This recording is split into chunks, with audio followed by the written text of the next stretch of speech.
How we going, folks? Welcome back to the Nightmare Cabin, and we're doing a book review today. I'm going to be telling you all about Grimurth Shall Burn, a Lucius Lex saga by Dave Martel, and this is a Bizarchives release. Now, Dave Martel is a friend of the channel. He's been on a couple of times now. I originally got him on to do a talk about the Bizarchives, and we did a Nevermore retrospective as well. Something's telling me he was on another time as well. Can't remember, but it's been a while since since he was last on. But he is super busy, so he's got this release coming out now. This is available on Amazon and Amazon.co.uk as a Kindle, a paperback, and of this, the hardback edition. Yeah, it is fantastic. We'll get into it in a second. Yeah, so as a bit of background, Lucius Lex is a character that Dave came up with in the Bizarchives. So if you're not familiar, I'll put links to our original video below, and I'll put a link to the Bizarchives website as well. So the Bizarchives, Dave started during lockdowns, and he basically wanted to put together, or kind of basically like Weird Tales magazine. He wanted to put together a book full of short stories by different authors, and it's become quite the collection. And yeah, you've got science fiction, you've got horror, weird tales, very much of the tradition of Robert E. Howard, Arthur Mackin, H.P. Lovecraft, so on and so forth. So where's the first one? So this was the original one, number 1. 2. Now, Lucius Lex is actually on the cover of issue 3. Yeah, and then we carry on. I think, no, that was number 5. Number 6 was actually in like a comic book form, which is really cool. And I think you got a Lucius Lex story in graphic art form in this one, if I believe. Or is it?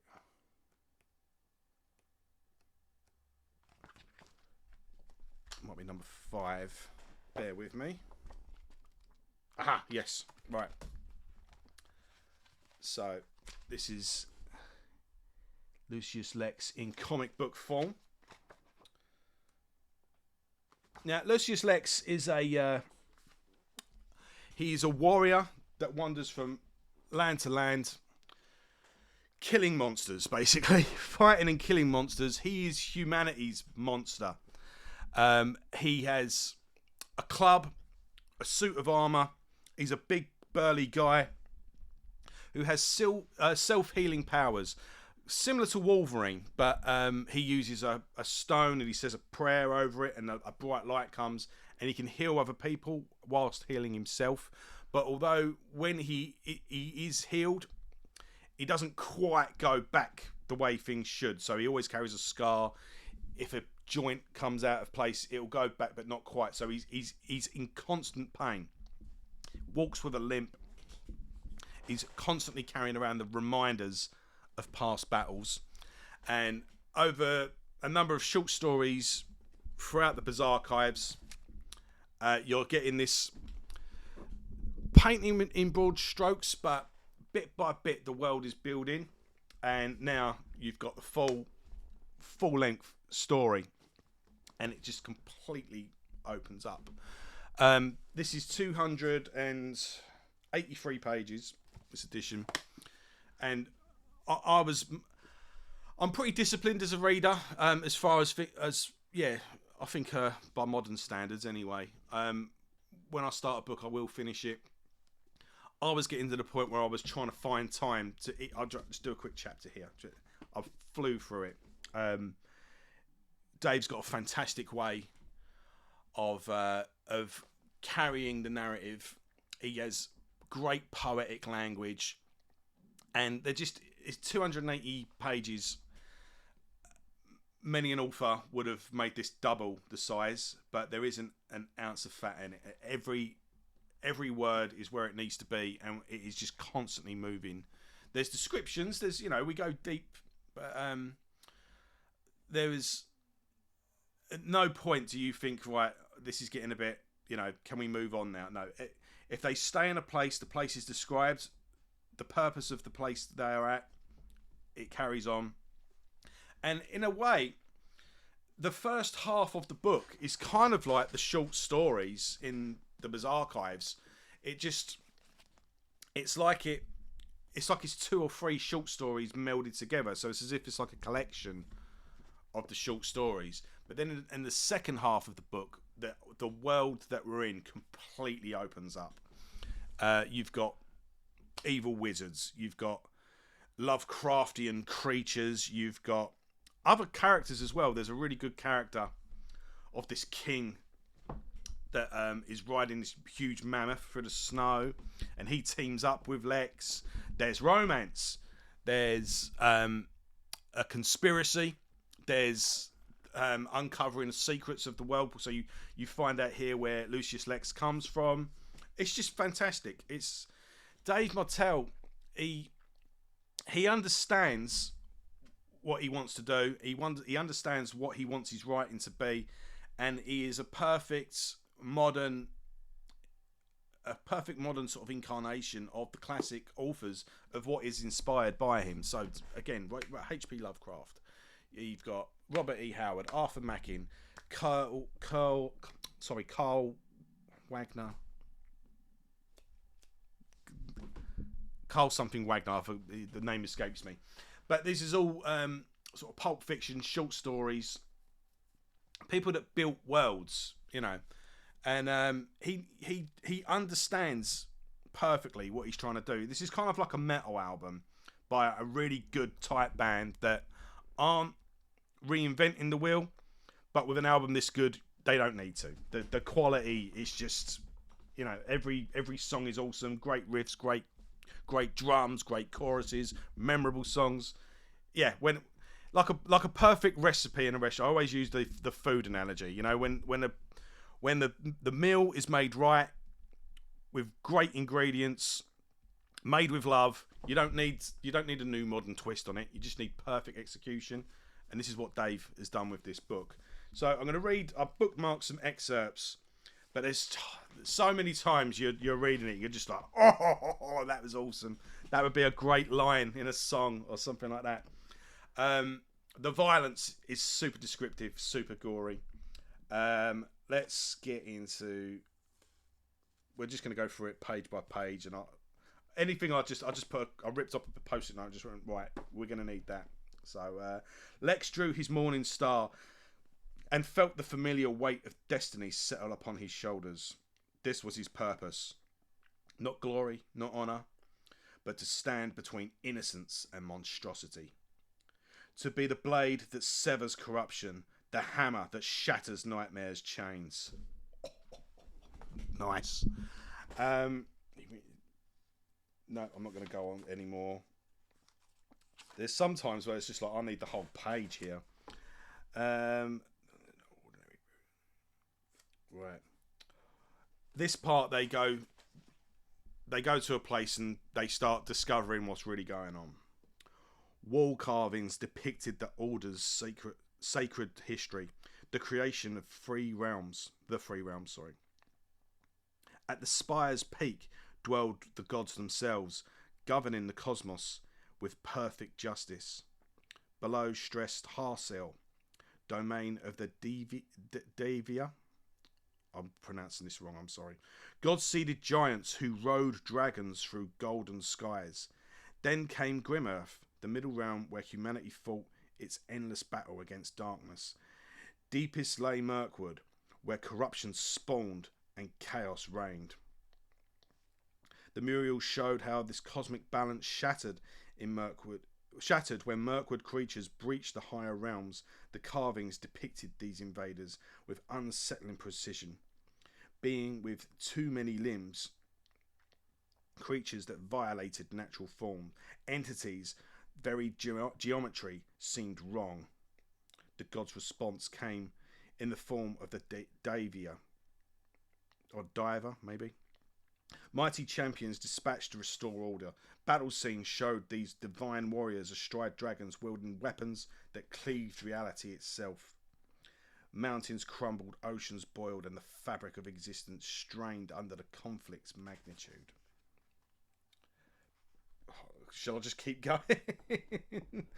Victory came at a terrible cost.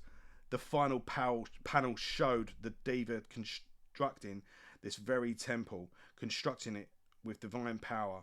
But rather than returning their celestial realm, they chose exile, taking human wives and establishing bloodlines that would inherit their sacred burden. Next up. Go on.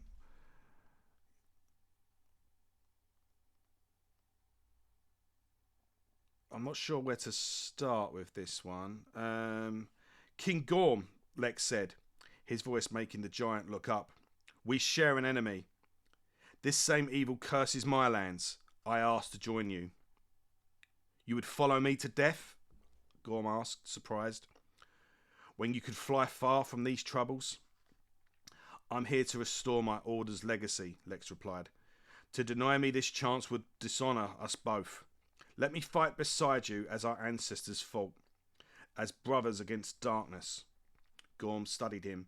Weighing his ancient eyes, Abbott settled on the nearby ice floe, understanding that important decisions were being made.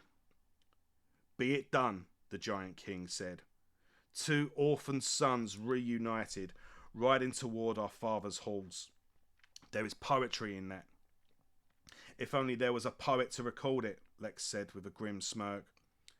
Then we ride into forgotten oblivion, Gorm replied, his lips carved upward, into darkness and flames, into our ancestors' waiting arms. To our dooms, Lex called, raising wood cleaver towards the dancing auras. To our dooms, Gorm roared, his voice echoing across the frozen waste.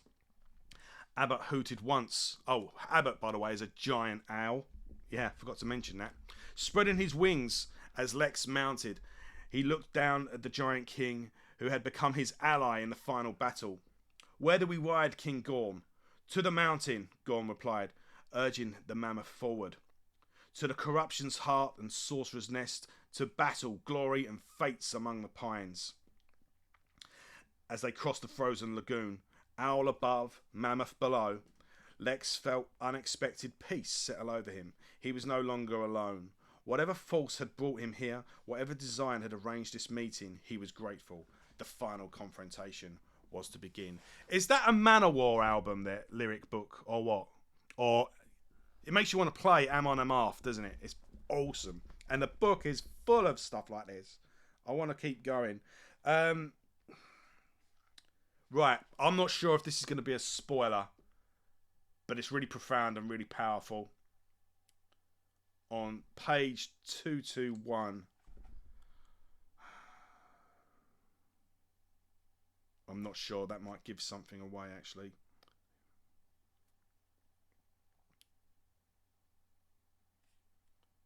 Do you know what? I'm going to skip a few bits, right? Right, Dave, if I've given away a spoiler, I do apologise, but children see the world differently than we do. They haven't yet learnt to calculate odds or weigh consequences. They simply know right from wrong and act accordingly. That's right. They came because you saved them once, because you gave them hope and that the darkness could be beaten. My father always said that courage isn't the absence of fear, but acting despite it. Those boys were terrified, and they stood anyway. That's not nothing, Lex. Les speaks truly, Aldernon said softly. Hope is a fragile thing, easily broken, but when it takes root in a child's heart, it can move mountains. Those boys chose to believe that their sacrifice mattered. Perhaps the belief itself makes it so.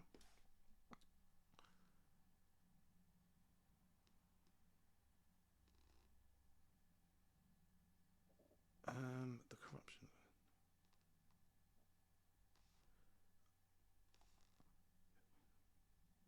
I don't know whether to carry on or not. So yeah, but that is a thing on innocence, you know. I don't think I've given away too much, hopefully, but yeah, children see the world differently. They haven't learned to calculate the odds and weigh consequences. They simply know right from wrong and act accordingly. And yeah, this unfortunately the world wears that down, doesn't it? Yeah, there you Charles Hart. Yeah, yeah, leave it at that because that gives away something. But yeah, great philosophy, like philosophical moments like this. Listen to this.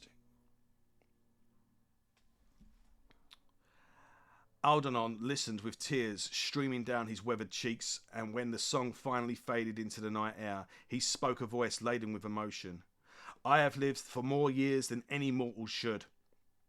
Since the rise and fall of kingdoms, witnessed horrors that would drive lesser minds to madness. But tonight in this grove, I am reminded of the beauty that was once in the hearts of men. Rest now, all of you. Let the grove heal that wounds it can, and let your spirits restore themselves through fellowship and remembrance. Tomorrow we begin preparations for the final battle, but tonight we simply exist, and that is enough. Yes, call to arms. And then yeah, I'm not sure if this is another one as well. I was like, release that.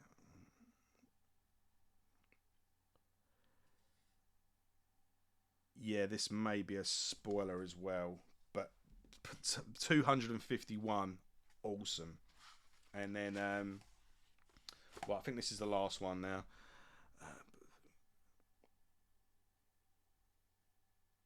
Yeah, this is sort of like the let's just call it weird. It's fun to describe again. This is very Lovecraftian. Lex watched the hole in the sky begin to close with agonizing slowness. The Uma's massive hand withdrew reluctantly through the shrinking portal, her alien attention turned away from the reality towards other possibilities.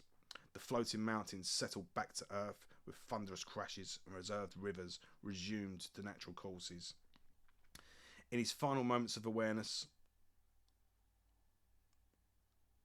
yeah, that's fine. But it's fine. Sorry, Lex caught the glimpse of something vast and terrible retreating through the closing breach, like eyes like dying galaxies, geometries, that existed in 7 dimensions simultaneously. Beauty so perfect it could only be described as the most exquisite form of horror. Oh, yeah, fantastic book. So I can't recommend this enough. Yeah, you can get it on Amazon and Amazon.co.uk. I got this beautiful hardback edition. Costs a bit more, but I think it's worth it.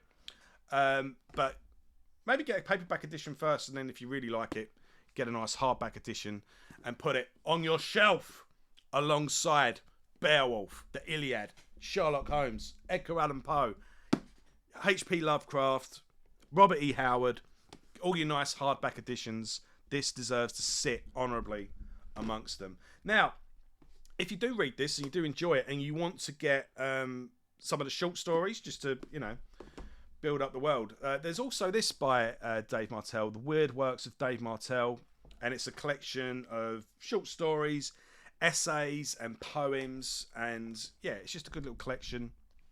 This is also a Bizarchives release, and to a point, let's have a quick look. You've got 4 or 5 short stories.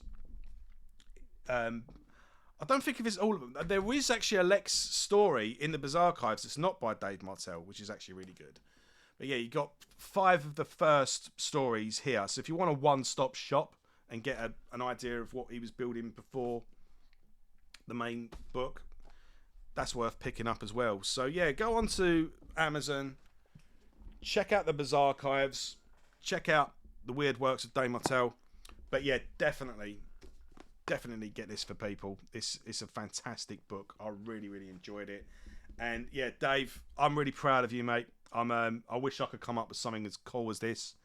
It'd be good to get you back on the channel and talk about the world of Grimurth and go into more detail. But yeah, and I'll put in links in the description of our original talk about the Bizarchives. I'll put the Bizarchives website as well. Dave also does he does the Bog. He's got his own YouTube channel. He does the Bog. He does Heartfire Radio. He does the Culture Dads, Age of Sorcery and Cassette. That's one of my favourite podcasts. That's behind a paywall, but I think Culture Dads now has a YouTube channel where they put clips and they do the occasional episode, like a year old episode or something, just to get people going. But for more recent episodes, that's behind a paywall, but it is really, really good. So yeah, check it out. Grimurth Shall Burn by Dave Martel. Support independent artists. That doesn't just mean for music, it means for authors as well, because our main publishers in America and in the UK are just full of scumbags who hate literature and want to subvert it. So the real authors are building their worlds up from the ground up, their fan bases up from the world up. So go on Substack, have a look on YouTube, you know, look at people that are being interviewed. You know, all the best authors are self-publishing now because, you know, the whole industry has just become paused. So yeah, the Bizarchives, Grimurth Shall Burn. Go get it. See you later, everyone. Take care.